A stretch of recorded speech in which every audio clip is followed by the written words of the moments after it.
Welcome, welcome, welcome, everyone. I'm Akash. I'm the host of Airtime Webinars. It is a bi-weekly series of discussions with research and product leaders about the nitty-gritty details of building products. And today I have the pleasure and honor to talking to Barbara Bencze about Ableton's research approach to crafting music hardware. Now, if you're not aware, Ableton is a fantastic brand and company, and it makes creative tools for music makers, both software and hardware.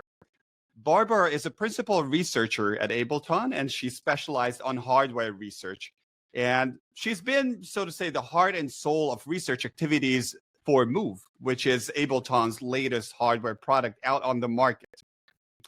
If you'd like to get the latest webinar recordings, like the recording of this session, or watch past episodes, you can follow me on Spotify or YouTube. So I think I've spoken enough. You're not here for me, but you're here for Barbara. Barbara, it's my pleasure to welcome you, to see you again, this time in the ether, virtually. And I'd like to start by a little bit hearing about yourself, what you've been working on in the last years and lately. Right. Well, thanks for the lovely intro, and hello to the nice people on the internet. So I'm essentially working here as a researcher focusing on hardware, just as you mentioned. And before that, I started off as a researcher working on software products.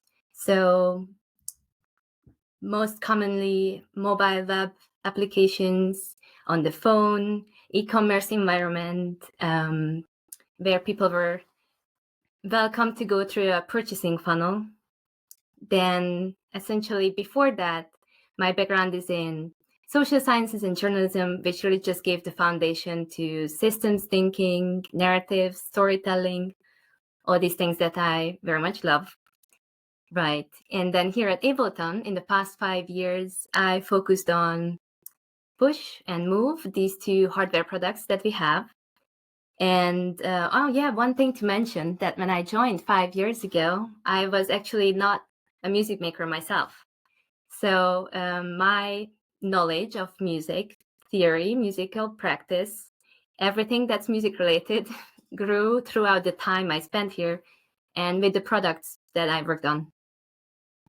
Amazing. So do you have like a record, or is there a way to follow your music making activities, or do you do it for your own pleasure and play with it at home?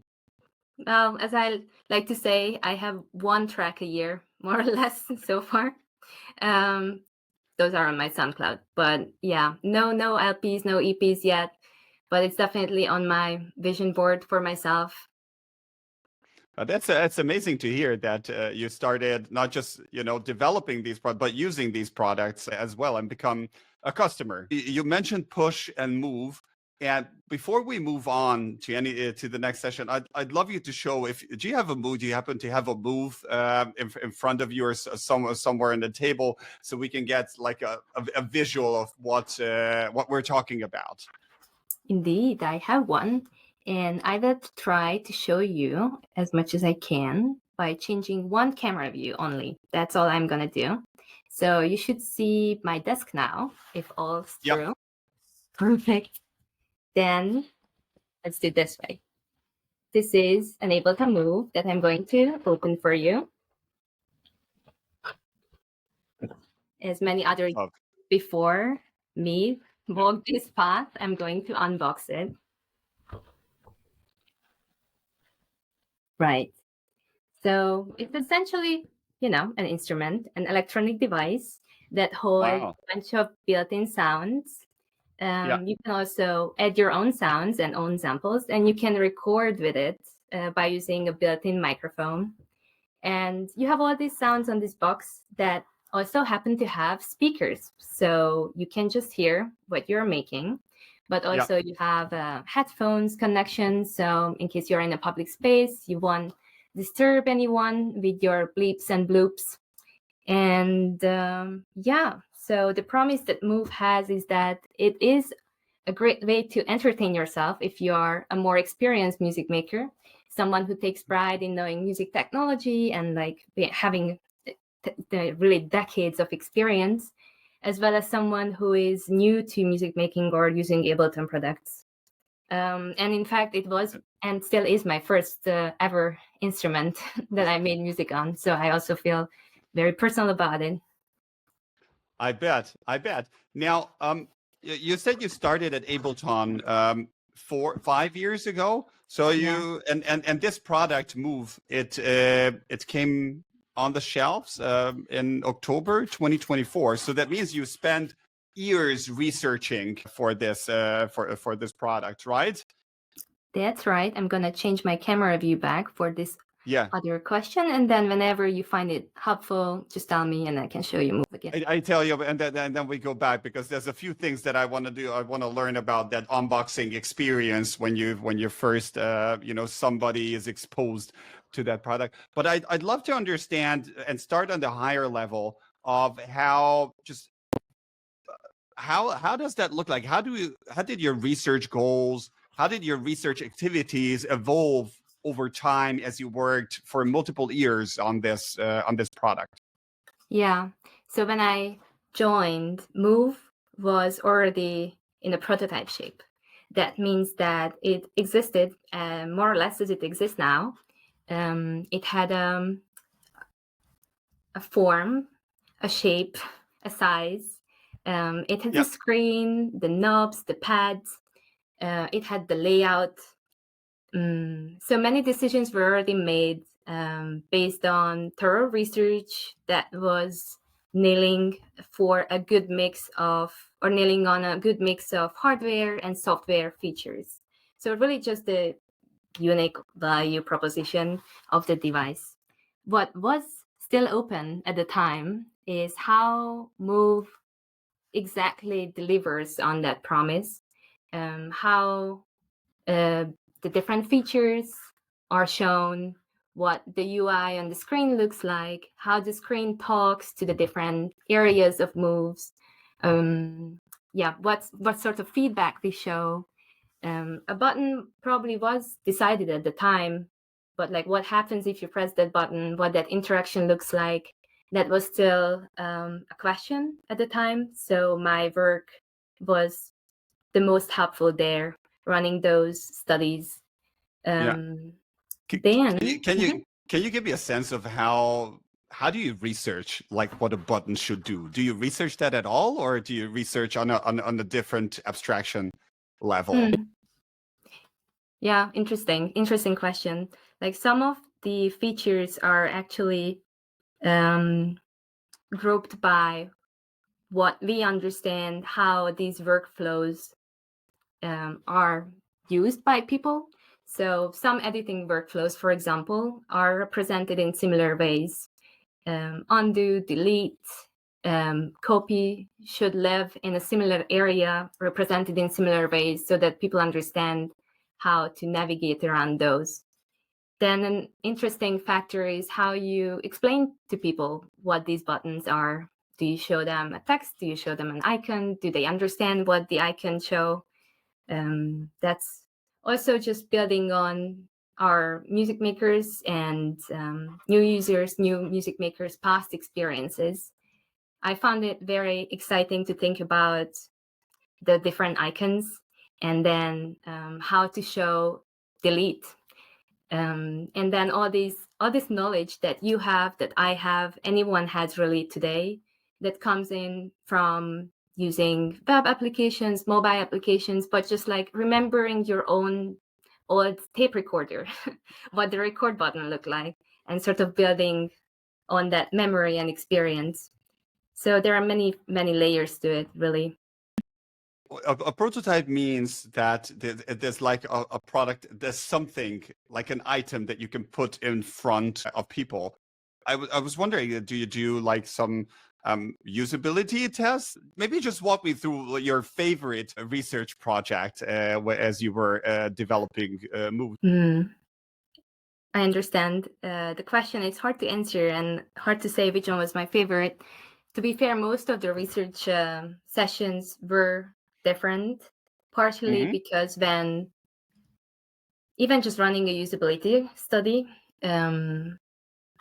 focusing on a feature, let's say focusing on moves navigation, you would want to think about context a lot. In which situations would people use the browser, would want to go for another sound, what that means for their musical creative workflow, what's the purpose of finding another sound, what is success for finding another sound? Is it time well spent browsing, or is it time well spent on making music with your new sound? So there is a lot of contextual understanding when it comes to testing any features really for music making. So for usability testing, this just means that I'm trying to give people an informed task that models one of these workflows that we are trying to optimize for. So maybe it is making music, but maybe it is finding your favorite sound. Yeah, it sounds like a lot more preparation than in the software realm. Like, is that an accurate assessment from my side? Very much so, yes. Kind of like the preparation is the heavy lifting, and really the study is the joy. Sort of doing research, at least for me. Yeah, for music hardware. And maybe this is different for other kinds of hardware products, as I imagine the level that, or like the preparation that needs to go into, I don't know, testing a car, consumer electronics, or a water bottle is probably different. But just here also just to mention that when you say prototype, you kind of mean a bunch of things at the same time. One is definitely the hardware prototype. Two is two entry is the firmware and the software running on it. So you all have this three components to kind of like match up and then come together magically to test that one experience that we just built for the sake of learning. I want to ask about something that as I heard you saying all these years and all the activities, there's something in research about insights that they like sometimes expire, and something that I learned about a customer in 2020 before COVID, it doesn't hold any longer. And I was just wondering if on your in your research activities, have you come across this phenomenon that something that you thought you already knew about customers just was invalid a couple of years later because the market changed, because the way we make music changed, because we were stuck in our apartments for 2 years? Wow. Yeah. Okay. Also a very exciting question. Because I guess one thing that comes to my mind when I'm thinking about your question is because hardware takes longer to build than software, you have a lot more time, so to say, behind the doors before it's in front of people. Yep. And the manufacturing process and the hardware engineering itself, and then the different versions of prototypes in circulations can delay certain projects or features or have just a different timeline than what software development has. And the two kind of needs to find its overlaps or their overlaps in order for research to come in at the right time and then leave and then come in again. So part of the challenge was not just the fact that insights age, but also that just to keep insights fresh and relevant, because one project or one feature can be in development for 1.5 years. So the different rounds of studies need internal knowledge management, and we need to be able to refer back to what we learned once and then kind of just pick up the thread from there and then see what changed in the meantime, what changed in the product, what changed in the context, what changed in the hardware. So it's not that much of the insight aging or not being relevant anymore, but more just keeping your own process tight while all the elements are really all over the place. That's one thing. The other, if we have time for a second answer here. Sure, of course.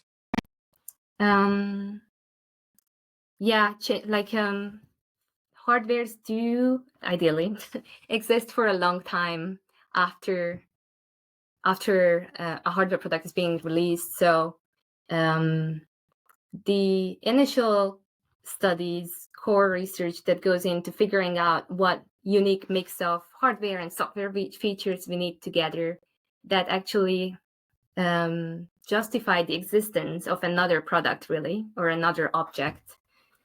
That study needs to, and the findings of that needs to withstand the time, really. Like if a piano doesn't make sense after a global virus situation, then it didn't really make sense before either. That's like a very extreme example to put in, but you already had a hardware product on the market called Push.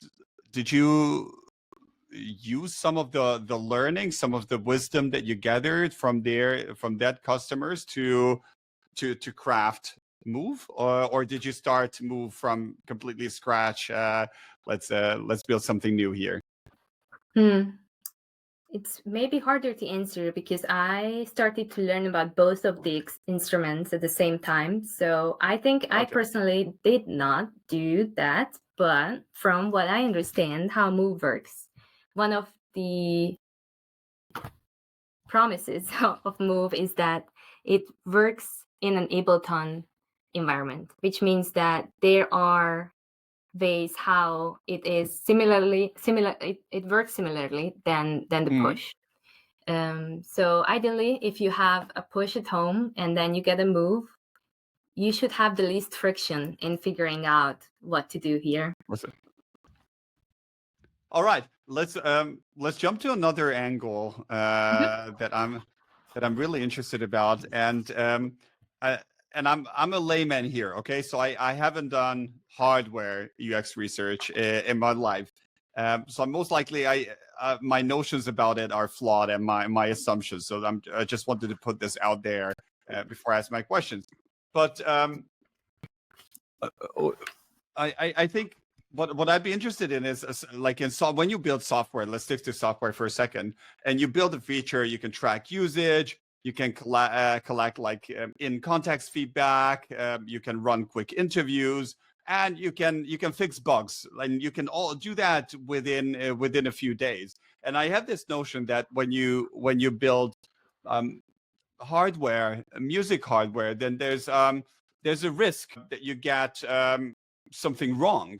And if you get something wrong, well, the hardware is there, and I know there's a software component to it, but the hardware is there, and you have to, like in extreme case, call it back from the market and send a new one. So I was just wondering if this sort of risk is it real? Because you've seen both hardware and software, and if there's any reality in that, how did you manage that risk of getting something wrong?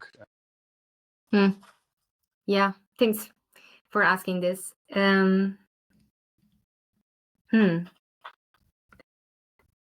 Right.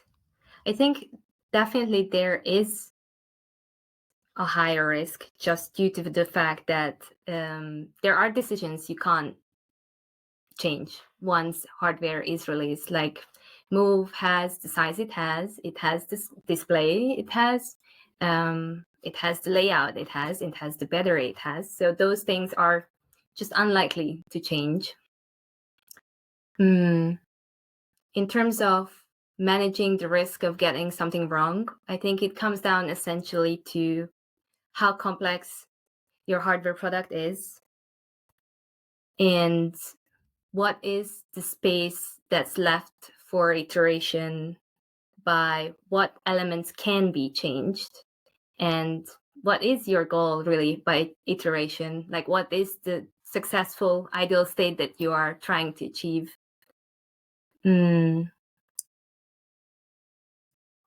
by iterating on hardware, one other thing that I'm thinking of is how then looking at what elements can be changed.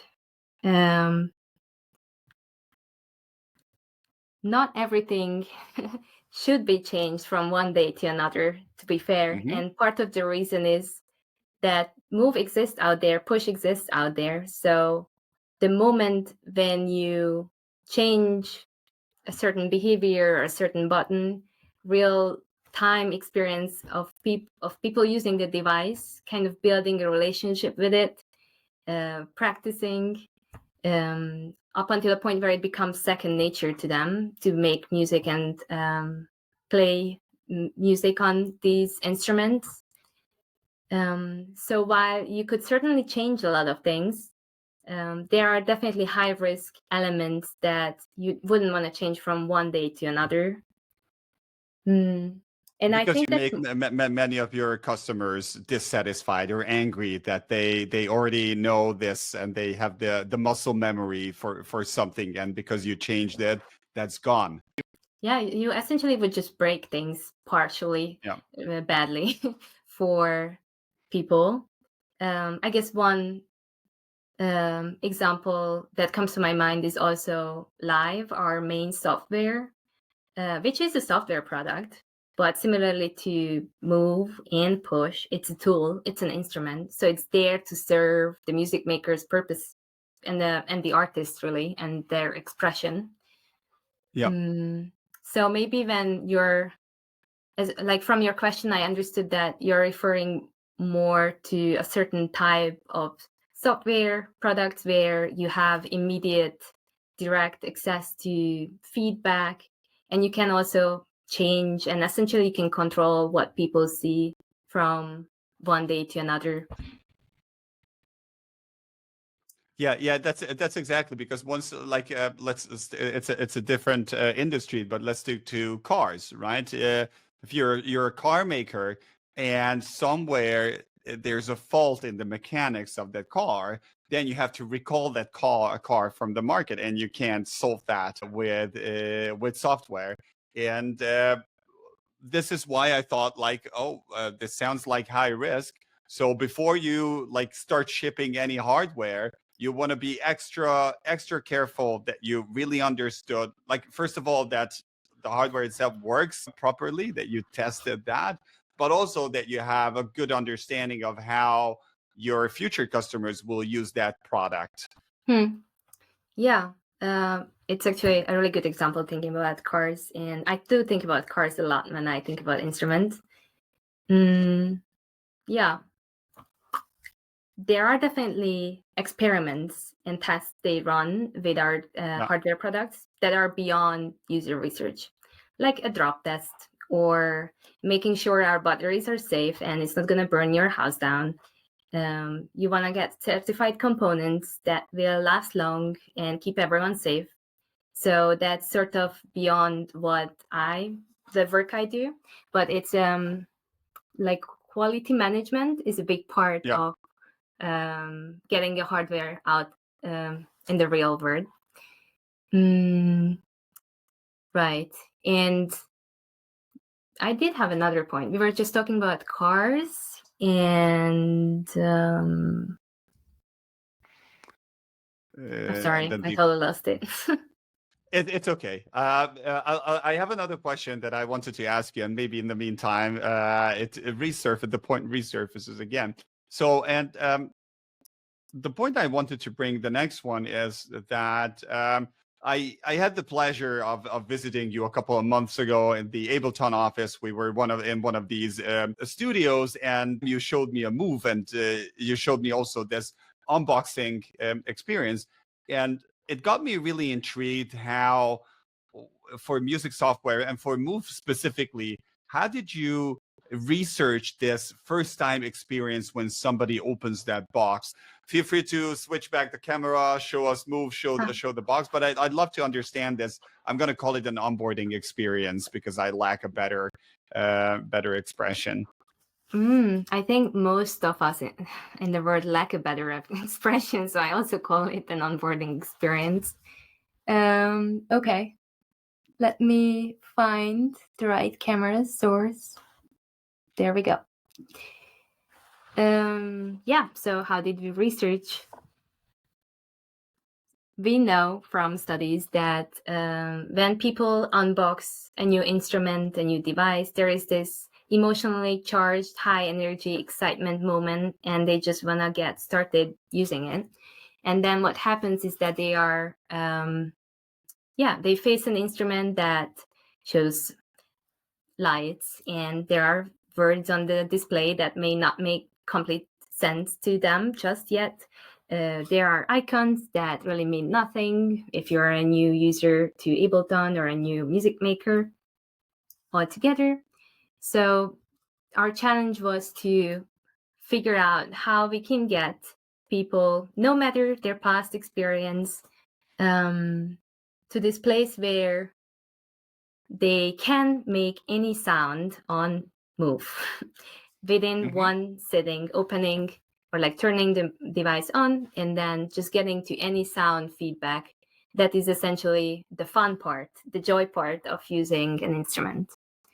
And by that, we wanted to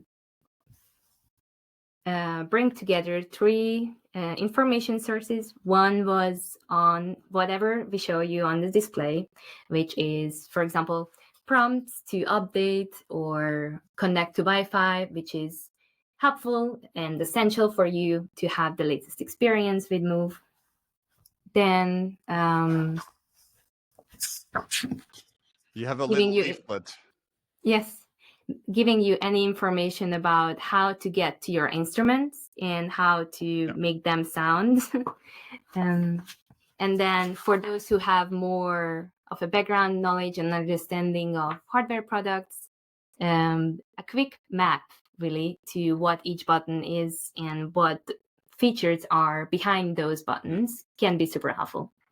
And then essentially there is a third input which you can access through this QR code. It's a learn page. So more materials are available there. So just for a second, so you have two leaflets. One of them is for like rookies like myself, and the overview is the one for pros, right? Yeah, I mean, you can have a look at the overview. It will say words that make sense to you, like undo, copy, delete. But then it will also say words that probably don't make that much sense. And that's where the experience does create a divide between the people who are newer to using electronic music hardware and those who have a collection at home. Yeah. I see. Right. And yeah, just having this success moment of like, okay, I got how to create a new set. I understand now how to make it sound. And the moment when people see the feedback on Move, they hear a feedback. By feedback, I mean just the sound feedback. Yeah. It's already fun. It's already something that makes them feel better about coming back to the device the next day or the next time. And that really is our goal here, considering that this first impression really of the device is so important, especially for those who approach music with a lot of maybe expectations or hope that they can become this music maker person that they always wanted to be. I have a question because I find the lights really cool. Is it just random, or did you also like research in that granularity of what looks cool and appealing visually on the device? I guess the answer is yes and yes. So there is a Not a coincidence.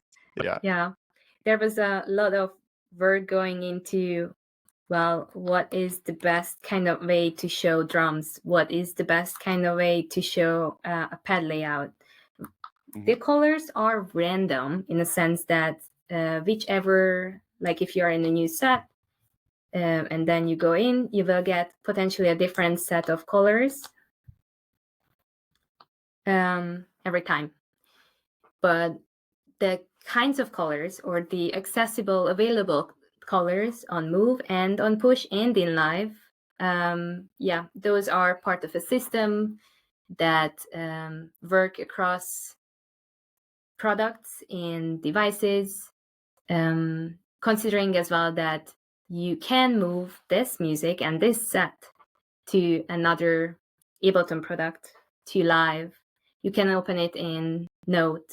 So colors help creating these shortcuts for certain scenes, for certain clips, certain instruments, so that you know, well, red is always my bass, or red is always my drums. Yeah. Wow, amazing, Barbara, and thanks for giving a glimpse. And just to paraphrasing what you said, I believe that what you're optimized for in your research is to minimize the time to value. It's a term for software, but like how much does it take for someone? How many clicks? How many buttons do I need to push until I can get the first moment of joy, which your definition was for that, the first sound, right? Yeah, essentially. Learning a new instrument and learning a new device is going to be work either way. No matter what your past experience with music making is, it's still a new interface that you will have to get around, get familiar with. So it's very, very essential to make people feel rewarded for that work and hours of attention they devote to our tools and instruments. Barbara, I have a bunch of other questions, but I'm also looking at the clock, and I see a question from Matthew, which I want to throw on the screen, and everybody else listening to us, watching us. This is a great time. If you have any questions, this is a great time to ask them. So feel free to leave them in the comments. And for now, I'm going to put Matthew's question up here, and he's saying that he's planning to transfer into, or he is actually transferring to a new hardware PM role, and he's asking about the data that you collect from these hardware devices. Mm-hmm. If yes, could you tell me about the process there and what you've learned, and if no, whatever. Yeah. So I get it. Yeah, thank you for asking for this question, and congratulations on moving into a new role. Amazing question. I think it really depends on what the company practices are for collecting data. For Ableton, historically, since it's an artist device, we are making instruments for people to create their own intellectual pieces and to write their own music. Usage data is something that we take very seriously in terms of, do we collect it or not? What access do we want to have to it? So in that regard, what I can share for prototypes and hardware prototypes specifically, what worked for us is to release internally, which means that before it's out of the door at a certain release date, there are engineering runs, builds of prototypes that are released to us as people working here.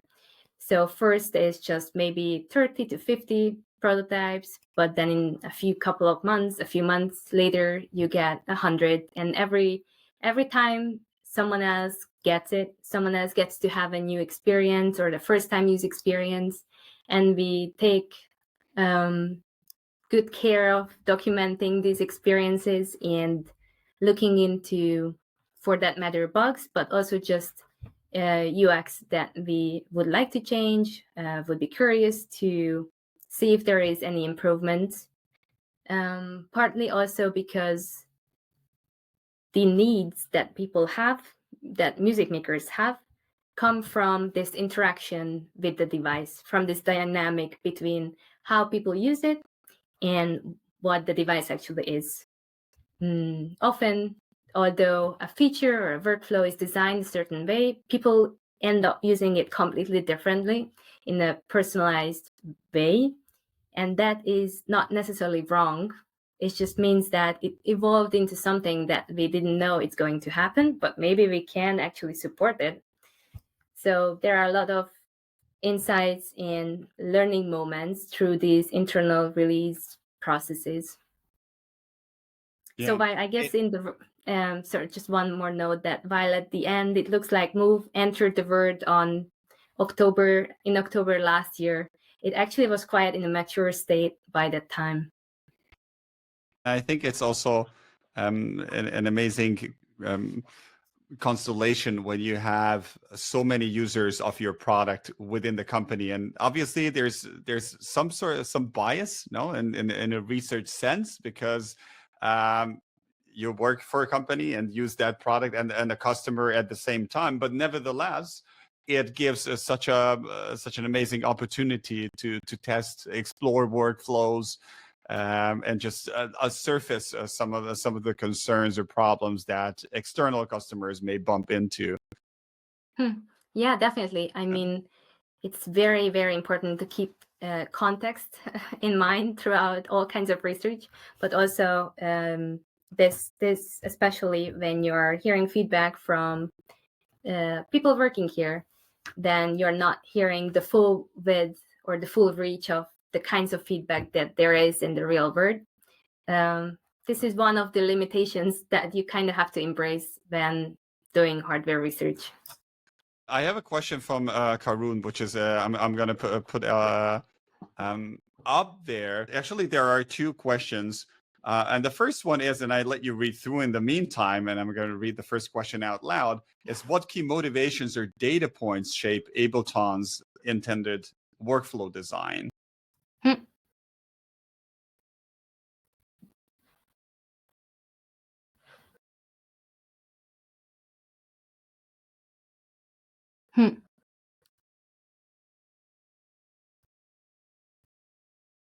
Yeah, it's interesting because I don't think there is like one answer to this question. Mm-hmm. So it's a very complex one. Yeah. And what key motivations or data points shape Ableton's intended workflow design? I think this kind of refers back to the point. If I can paraphrase that, it's Yeah. how do you know what workflows people will go through that hardware? It's I think it refers to this chicken and the egg problem of how do you know how people will want to use it and what their workflows will be and what workflows this product should support when they haven't used it yet. Yeah, I understand now. Thanks for helping. And that's at least how I understand it. And Karun, you can you can clarify if we're on the wrong track. Right. Well, it's kind of this finding a balance between how much research you need to do before something is good to go as an MVP. Like your core research, the unique value proposition, what this thing should be. It should be portable. It should be. It should have a bunch of high quality sounds. It should have pads. You should be able to do sound design with it. These decisions were made based on what we understood at the time, what we need to deliver on, and then essentially the decisions to down the road will be made based on where do you think you reached a good enough state for this to go out and be valuable in the world. And then from there is still a very long time to add new features and to change how the device works. So I think it's really just finding the balance in this dynamic of when do you listen to the greatest source of feedback and up until which point do you deliver on the workflows that you wanted to deliver in the first place. It's not like I don't have a one sentence, this is what you need to do answer. What I hear and what is very, very valuable to know is that it's very complex, and you did and your colleagues did a lot of research into various like components of this device that are must-haves, the things that people want to accomplish with it. Carmen, you also had a second question. As a longtime user, would there be an opportunity to discuss my research with you, Barbara, in the future? I would say I put Barbara's LinkedIn link, so feel free to connect with her and just start a conversation. Maybe adding two more options for people to share. One is we do have public beta testing groups that are there for live as well as push. And we do have a Discord channel where people can join, and we also ask questions about how they use Move, but they're also just welcome to discuss with other people on Discord. So our colleagues, I am in the Discord channel, so I'm reading it. So that's another way to interact with us. Amazing. I will ask for these links later on after the webinar, and I'll make sure to send it to everyone in my newsletter who joined us today. I have a question from Sebastian about a coupon for Ableton Move. It's meant as a funny comment, but I wanted to put it out here because I see that a number of people in the audience are happy Ableton users and customers. Well, it's always good to hear about happy customers. We do have regular sales campaigns. So Ableton has a history of reducing prices at certain times of the year. That is valid to all our products. So I'm pretty sure there is going to be a time when that will be the case for Move. I personally don't have a coupon here. What I can tell you that if you do research with us, it's one of the ways how we reward people is to give them a certain percentage off in the web shop. So one other reason to do research. And if I remember correctly, you used to have a form on your website to apply to be like a research participant. Yes, right? If you open an Ableton account, you can also set it in your profile if you're interested or not. And then we have, you're on our invite list practically. This is actually a perfect segue to Kira's question about recruiting respondents.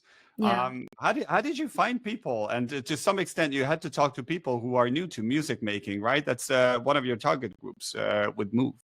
Yeah. Well, this is definitely the heavy lifting part of doing research here. Although I am based in Berlin, and it's not. I can imagine that there are other cities in the world where it would be harder to recruit music makers. So I still feel very lucky that I get to speak to so many people in person. We do have a community of our users who we have a long-term relationship with. These people are artists, music makers, hobby music makers, different types, different genres. All live users, some of them use Push, some of them started to use Move. But for Move, essentially, especially before it was released, finding people who are just interested in getting started with music making, or maybe are part of a band and they would like to explore other types of music making, that were definitely profiles that made me think of how to find these people. So I did go through our very valuable network of colleagues and reaching out to friends and family who are possibly in Berlin or nearby and can come by for a study and fit one of these categories that we were interested in. I would say every time recruitment looks different, because if you are interested in a specific use case, or you're interested in what would high-profile artists do who perform on stage once a week, that's a very different approach and requires a very different testing group than if you're just curious about what home music makers do, how they would use a product in that 1 to 3 hours they devote to it once a week. I have a question from James related to knowledge management. And James is asking, what kind of system do you use to manage your research findings as a research repository at Ableton? And how does your approach to knowledge management differ for hardware versus software? Maybe you have some experience from your previous past before Ableton. Interesting. Yeah. Okay. A lot of thoughts coming to my brain at the same time. But I guess one thing to say is that, no magic trick there. You would have a findings document, a presentation, and you would do your best sharing that across the relevant groups, find the right people at the right time. And I personally used a lot in JHQ and storing my qualitative studies there, including the videos. That was very helpful. What we figured is essentially a lot of work manually at the time, currently, is to make these findings accessible through departments. So I work in hardware. We have features that people who work on the live product also have, which means that it can happen that someone ran a study on a relevant feature in the live team, and then the findings of that study would be relevant to us when working on that feature in hardware, and the other way around. And this is the kind of cross management that we haven't gotten a solution for that works for us, besides researchers talking to each other or teams asking around, or basically shopping around for insights before get started. So I guess this is my short answer. If I think about my life before I started here, and I didn't work on endless complex products, that was a bit easier in terms of finding out insights about a feature, let's say a calendar, and then you suddenly find all the insights on the calendar as a keyword when searching. So obviously that's a bit different. James also has a follow-up question, and he touches on something that we also circled around a few minutes ago, is how you balance the likely business need to engage with new audiences while staying consistent with the design ethos of the ecosystem as a whole. It's a pretty cool question, yes. Luckily it's not just my job, but everyone kind of tries to achieve this goal. From what I can say from the research perspective, that we had this understanding at some point that, okay, your past experience does impact how you think about music making, because maybe if you were a DJ, you will think from that corner. If you are a singer, you think along voice and song structure from the beginning until the end, and melodies, etc. And that this past experience comes also from a place of knowledge, what you learned, what you studied, what instruments you know. So essentially, when someone without a long history of music making comes to a new product versus someone who has a lot of experience comes to a new product, they will have different expectations in terms of how it should work, what it should do. And from the study and from the studies and from the research, we often found that actually what people need and what people want is more or less the same across these experience levels and backgrounds. Like they want feedback. They want to know what's happening. They want to know why is that thing blinking, and why is this thing making noise, and why don't I see what's playing, and how to stop and how to delete. So there are these cornerstones and pillars of the experience that certainly should work, and yeah, that's not something that you would want to risk down the road or after release not working. So one thing to add here is actually there is more in common when it comes to solutions between these experience groups than what differentiates them. It's more about how these people go through the experience.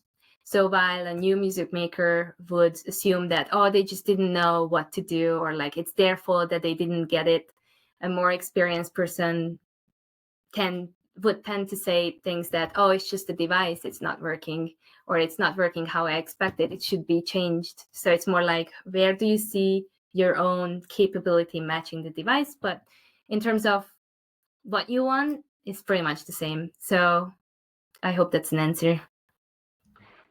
I'm going to pick a last question from Ina. She's a UI UX designer and musical artist. And she's wondering about core research skills that or specializations that she would need if she wanted to transfer into music tech. Wow. Yeah, I think it really depends. It's kind of hard for me to answer because I had no music tech relevant experience. So if you are already a UI UX designer and a musical artist, you're in a good place to make that leap and to take that step.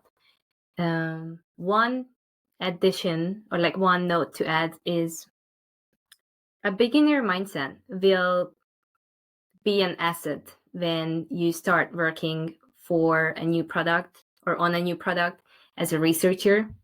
So while I understand that it's most likely your hobby, your passion, this is what you like to spend your time with,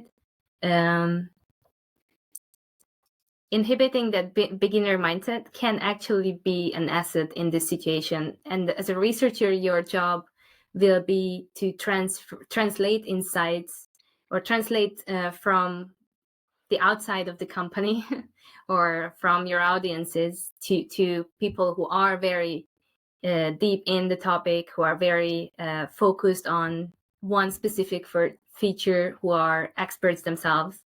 So I just want to add that while it feels like something extra special that you have to be able to do in order to do this, very often it's just being new to something is already the key to being able to do it. I think that's a beautiful final word and final words. Barbara, I'm so grateful for you that you came on this webinar, showed me and showed us walked through the onboarding process and shared just so many aspects of your experience. I'm eternally grateful. And to all the audience, you've been so active, amazing questions, and I feel really sorry that we couldn't cover everything. Thank the audience and wish everyone a very nice rest of the day and all the best. Cool. Thank you. Thanks for being here, and was very happy to participate and just chat today. Have a great evening.